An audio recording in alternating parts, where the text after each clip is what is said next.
আমাদের জগতে এই যে আমরা জগৎ অনুভব করছি, আমরা ভাবছি আমরা জীব, এই আমাদের জগৎ, এটা দিস ইজ আওয়ার ওয়ার্ল্ড। আর আমরা শোনা যায় একটা কিছু আছে, ঈশ্বর, আলটিমেট রিয়ালিটি, অ্যাবসলিউট ব্রহ্ম কিছু আছে, শোনা যায়, কেউ বিশ্বাস করে কেউ বিশ্বাস করে না। ইট ইজ দ্যাট, এটা আমরা বিশ্বাস করতে পারি যেহেতু আমাদের ইন্দ্রিয় দিয়ে দেখছি। আমি আছি, তোমরা আছো, জগৎ আছে, স্কুল আছে, কলেজ আছে, বিশ্বাসযোগ্য, এটা কোনো সন্দেহ নেই। কিন্তু এটার প্রবলেম হচ্ছে ইট ইজ ভেরি লিমিটেড। এখানে দুঃখ কষ্ট আছে, স্ট্রাগল আছে, পরীক্ষা আছে, সময়ের প্রেশার আছে, অনেক কিছু প্রবলেম আছে। আর ওটার বিষয়ে শোনা যায়, এটা হচ্ছে এটা।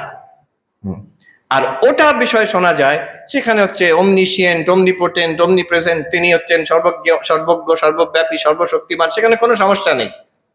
কিন্তু সেটার মুশকিলটা কি, সেটা বিশ্বাস করতে হবে, সেটা আমরা দেখতে পাচ্ছি না। এটাকে বিশ্বাস করতে হবে না, এটা দেখতেই পাচ্ছি আমরা। এটার সমস্যা, এটা দুঃখময়। ওটার সমস্যা, ওটা বিশ্বাস করতে পারি কি বিশ্বাস করতে, বিশ্বাসের উপর টিকে আছে। এবার পূর্ণমাদাঃ পূর্ণমিদম বলছে এটা ওটা, ওটাও যা এটাও যা। If you see the reality here, that reality will become available to you. এটা হচ্ছে সেই বেদান্তের মহাবাক্য, তত্ত্বমসি।